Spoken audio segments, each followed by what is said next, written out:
Baik, bismillahirrahmanirrahim. Assalamualaikum warahmatullahi wabarakatuh. Bagaimana kabarnya anak-anak semuanya? Saya harap antum-antum dalam kondisi yang sehat walafiat tanpa suatu halangan apapun.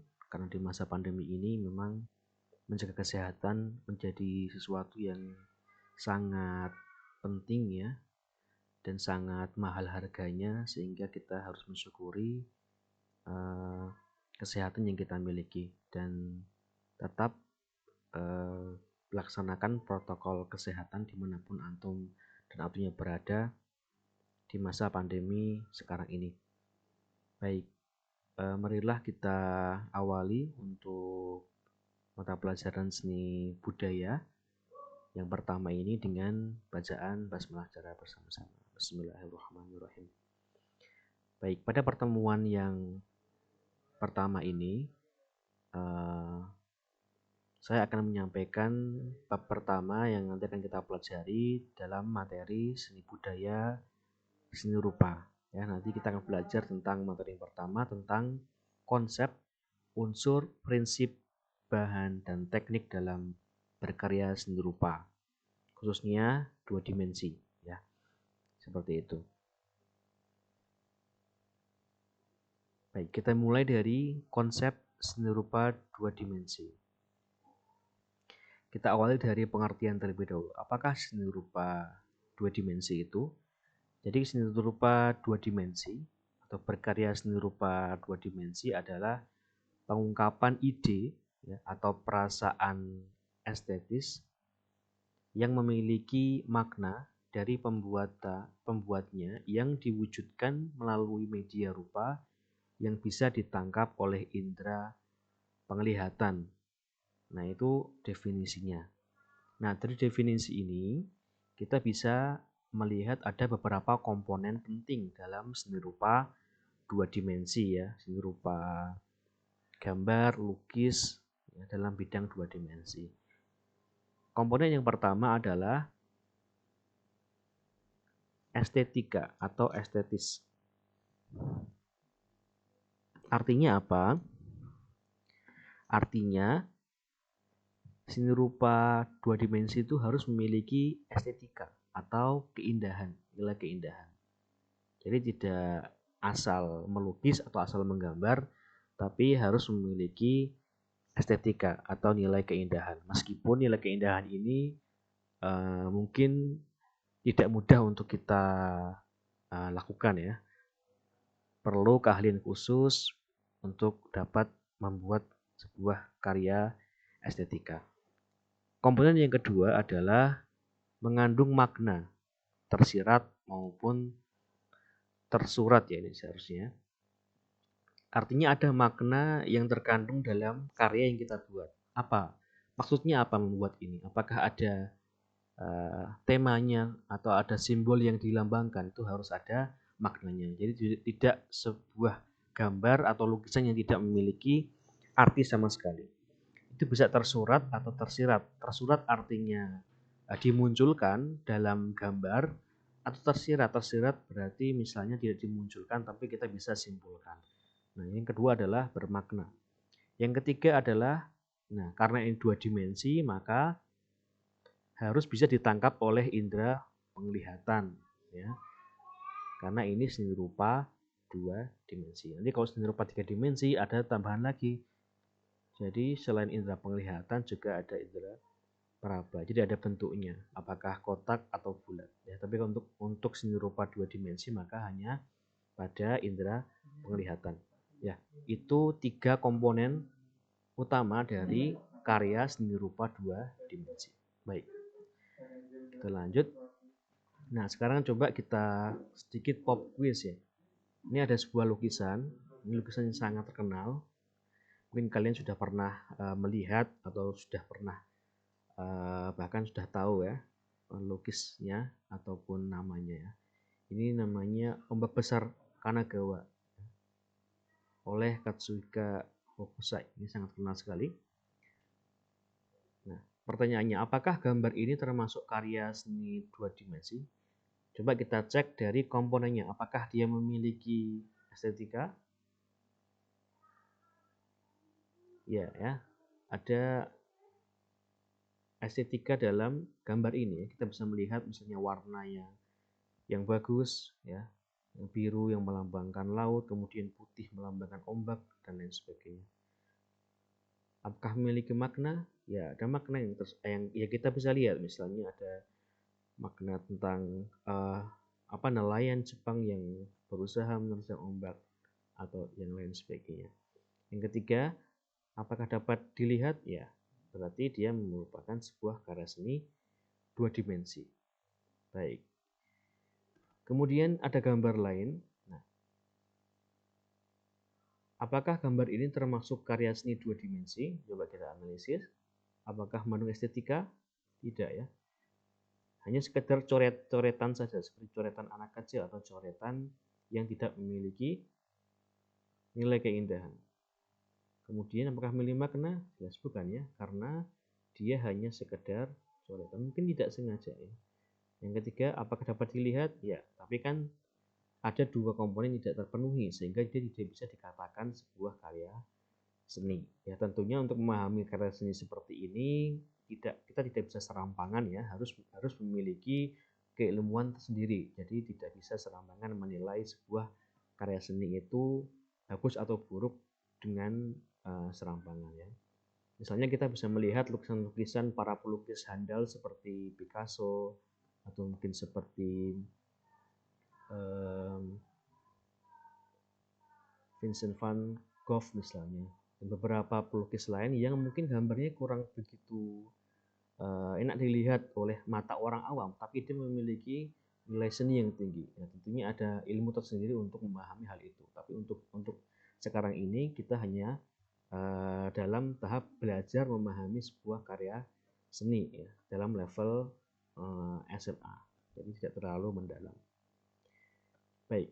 Kemudian materi yang kedua adalah tentang pengkategorian seni rupa 2 dimensi. Kalau tadi kita sudah belajar apakah komponen-komponen yang ada dalam karya seni rupa 2 dimensi, kita sekarang akan belajar pengkategoriannya. Kelompoknya ada apa saja, ya. Seperti itu. Baik. Karya seni rupa dapat dikategorikan menjadi beberapa jenis berdasarkan aspek yang dimiliki, ya. Ada aspek dimensinya, kemudian ada aspek bahan, ada aspek teknik pembuatan, dan aspek fungsi. Nah, ada 4 ini minimal yang paling umum, ya. Meskipun di beberapa sumber barangkali ada aspek-aspek lain yang tidak disebutkan di sini, tapi setidaknya ada 4 aspek ini yang sangat umum. Oke, kita mulai dengan yang pertama. Berdasarkan dimensinya, karya seni rupa dibedakan menjadi 2. Yang pertama seni rupa 2 dimensi dan yang kedua seni rupa 3 dimensi. Jelas, ya, 2 dimensi berarti dia hanya bisa dilihat saja. Ya. Seni rupa 2 dimensi adalah karya seni yang komposisi keindahannya dapat dinikmati dengan dilihat saja, ya. Jadi dia hanya dapat dilihat, tapi tidak memiliki ruang. Ya, 2 dimensi. Ya, seperti kalian belajar kalau matematika itu, ya, 2 dimensi. Bidang datar, ya, bukan bidang ruang. Lukisan seperti mungkin gambar, komik dan lain sebagainya, itu namanya seni rupa 2 dimensi. Nah, yang kedua adalah seni rupa 3 dimensi. Nah, bedanya adalah dia memiliki ruang. Jadi dia tidak hanya dinikmati keindahannya dengan dilihat saja, tapi juga dirasakan. Ya. Biasanya terdiri dari lekukan dan tekstur timbul dan tenggelam, ya, seperti patung atau mungkin relief, itu juga bisa masuk dalam kategori seni rupa 3 dimensi. Ya, jadi dia memiliki ruang, bisa diraba, bisa dilihat dan dirasakan bentuknya. Nah, itu bedanya seni rupa 2 dimensi dan 3 dimensi. Saya kira cukup basic, ya. Yang kedua adalah berdasarkan bahannya. Ada 3 bahan utama, meskipun bisa berkembang menjadi banyak, tapi setidaknya ada 3 bahan utama, ya. Yang pertama ada kria kulit, ya, seperti wayang, kria kayu, ya, seperti bahan patung bisa, atau mungkin perabot, ya, rumah tangga itu juga bisa, atau kriya logam. Logam misalnya patung juga bisa, atau mungkin perabotan yang berdasar bahan logam ya. Jadi ada 3 bahan utama, ada kulit, kayu, logam. Meskipun semakin kesini semakin banyak bahan yang lain ya, mungkin dari daun, mungkin dari kaca dan lain sebagainya. Tapi setidaknya ada 3 bahan utama ya dalam pembuatan karya seni rupa. Baik. Lalu berdasarkan teknik pembuatannya, karya seni rupa dibedakan menjadi ada 4 yang paling umum. Yang pertama ada seni batik, ya, teknik membatik ya. Kemudian ada seni ukir, ya, diukir misalnya kayu atau logam atau batu diukir. Kemudian seni pahat ya, seni pahat itu dipahat batu jadi patung misal, atau misalnya kayu jadi ukiran, nah itu kan dipahat. Kemudian seni anyam ya, seni anyam itu berarti ya menganyam. Ini yang paling umum ya, yang paling umum. Jadi ada 4 teknik pembuatan karya seni rupa yang paling umum. Baik. Nah, kemudian berdasarkan fungsinya tadi, karya seni rupa dapat dibedakan menjadi 2 ya. Kalau tadi kita belajar dimensi, ada 2 dimensi, 3 dimensi. Kalau yang ini kita belajar tentang fungsi. Yang pertama ada seni rupa murni, yang kedua ada seni rupa terapan. Nah, bedanya apa? Seni rupa murni itu intinya adalah dia itu dibuat semata-mata untuk keindahan gitu, untuk estetika, untuk dilihat, untuk dipajang, untuk dipandang, itu namanya seni rupa murni. Nah, contohnya ada kaligrafi, ada lukisan, ada patung seperti itu. Seni rupa murni ini memiliki fungsi estetika atau fungsi estetis yang semata-mata ditujukan sebagai benda hias. Nah, seperti itu. Misalnya karya batik atau tenun atau untuk hiasan dinding atau benda kerajinan, topeng dan ukiran. Jadi dia dibuat semata-mata untuk dilihat keindahannya, dinikmati keindahannya, ya, dipajang. Nah, bedanya dengan seni rupa terapan, kalau seni rupa terapan itu dibuat tidak hanya enak dilihat atau enak dipandang, tapi juga memiliki nilai fungsi tertentu di samping nilai seninya, seperti itu. Nah, seni rupa terapan ini memiliki fungsi praktis. Artinya dia memiliki fungsi praktis yang digunakan untuk misalnya kebutuhan sehari-hari atau memiliki tujuan pokok, misalnya seperti perabot rumah tangga, misalnya seperti vas atau misalnya seperti cobek misalnya, seperti itu. Dibuatnya tidak hanya bagus dilihat tapi juga memiliki nilai fungsinya. Misalnya kursi ada ukiran yang bagus, berarti kan enak dilihat atau memiliki fungsi estetik. Nah, tapi dia juga bisa digunakan untuk duduk. Nah, itu namanya fungsi praktis. Nah, itu namanya seni rupa terapan. Jadi kalau seni rupa terapan itu dibuat tidak hanya untuk dilihat keindahannya, tapi juga untuk digunakan untuk fungsi tertentu. Kursi buat duduk, meja buat misalnya buat bekerja, atau mungkin piring gitu ya. Piring ada ukiran yang indah dilihat tapi juga bisa buat makan dan lain sebagainya. Jadi bedanya itu fungsi seni rupa terapan itu ada nilai praktisnya, tapi kalau seni rupa murni itu hanya nilai estetika. Bisa dipahami ya, saya kira. Baik. Lalu di samping itu ada juga simbol dan nilai estetis seni rupa. Jadi penataan unsur-unsur seni rupa. Jadi seni rupa itu kan tidak hanya terdiri dari satu unsur, jadi ada banyak unsur. Ada warna, ada garis, ada bidang, ada bentuknya, gelap terang, ada tekstur, dan ada ruang. Itu dapat menyimbolkan sesuatu. Nah, simbol ini memuat tema tertentu seperti perdamaian, peperangan, konflik, ketimpangan, sosial, religi, dan lain sebagainya. Misal, kalau kalian tinggal di Solo ya, kalian pasti tidak asing dengan patung ini ya, patung Slamet Riyadi di kota Surakarta. Nah, ini kan ditaruh di tengah-tengah kota Surakarta. Nah, kira-kira patung ini menyimbolkan apa? Nah, kalau dilihat dari posturnya, Berarti patung ini menyimbolkan simbol perlawanan misalnya terhadap penjajah atau terhadap penindasan. Jadi setiap karya seni rupa itu memiliki simbol tertentu ya, yang dimaksudkan oleh pembuatnya untuk disampaikan kepada khalayak. Ya, biasanya yang paling kental simbolnya itu adalah seni rupa murni seperti patung, lukisan, dan lain sebagainya ya, seperti itu. Nah, kemudian kita sedikit membahas medium. Medium karya seni rupa itu apa?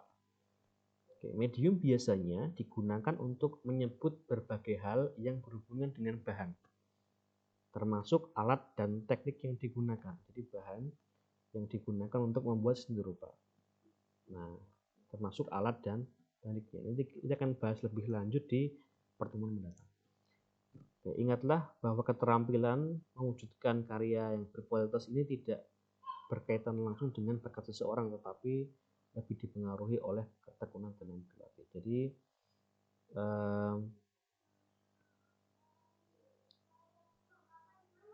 dengan berlatih ya dan tekun untuk berusaha dalam membuat, kita juga bisa membuat karya seni rupa. Mungkin kalian malah tidak mahir dalam menggambar atau membuat kriya, tapi dengan ketekunan dan berlatih kalian dapat mengasah keterampilan kalian untuk membuat karya seni rupa dengan bahan dan alat yang ada di sekitar kalian. Tidak harus menggunakan alat atau bahan yang mahal atau alat dan bahan yang mungkin digunakan oleh para profesional.